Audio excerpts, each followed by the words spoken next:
What's up guys, if the HDMI port on your TV is not working or you're struggling with a no signal issue whenever you connect your HDMI cable to your TV, in this video I will take you through some tips that might help you fix this issue.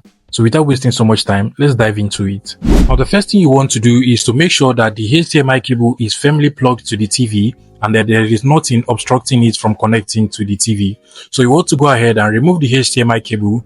If possible, clean it properly and then make sure that you plug it again firmly to the TV. Once you're sure that your HDMI cable is firmly plugged and the cable is also good and clean, what you want to do is to go ahead and unplug your TV from the wall socket. Now, I did not say you should use the remote. Just unplug the TV from the wall socket, like so. Now, you want to wait for about 60 seconds. Just wait and don't be impatient. After 60 seconds, you want to go ahead and plug back the TV cable to the wall socket again.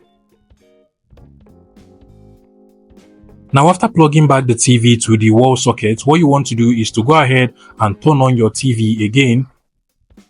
And after turning it on, you want to go ahead and plug your HDMI cable to whatever platform you want to connect it to. So if you're connecting it to a Bluetooth speaker or whatever, you just want to go and try and connect it and then see whether your HDMI cable is now working. Trust me, this works out for about 90% of the time. So you want to go ahead and try this out.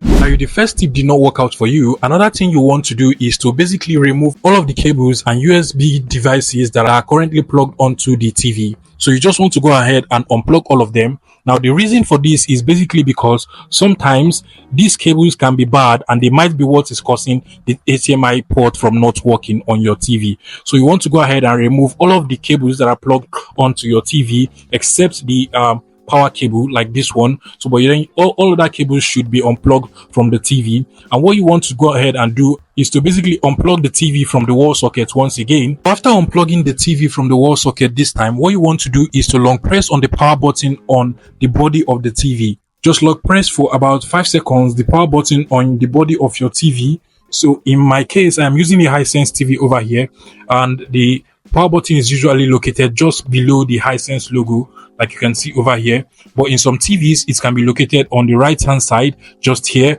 or even on the left hand side, just here. So, but then in my case, it is located here. And what you just want to do is to long press on it for about 5 seconds or so. And after doing that, you want to go ahead and plug back your TV to the wall socket. Now, after plugging it back to the wall socket, you want to go ahead and plug back your HDMI cable, just the HDMI cable, and then try and see whether it works. Now, if the HDMI port starts to work, what you want to do is to plug back every other cable one after the other to the TV to see if the problem is basically from the cables that were plugged to the TV that is not good. By the way, you also want to make sure that your HDMI cable is good, because if your HDMI cable is damaged, then there is absolutely no way that any of this trick is going to work out well for you. Now, finally, you want to make sure that you actually choose the HDMI input where your HDMI cable is being plugged in your TV. Now, if your cable is plugged in HDMI 1, HDMI 2, or HDMI 3, you want to make sure that the input is actually set to HDMI 1, HDMI 2, or HDMI 3, as the case may be. Now, to do this, you want to go over to your TV remote like so, and then click on the input button on your TV remote. And then you can now choose between the HDMI 1, HDMI 2, or HDMI 3. The point is that you have to actually choose the HDMI port where your HDMI cable is being plugged into. Okay guys, that is all on how to fix the issue of HDMI ports not working on your TV or no signal whenever you connect your HDMI cable to your TV. If this video was helpful, please make sure you smash that like button and subscribe to this YouTube channel for more interesting tech tips like this one.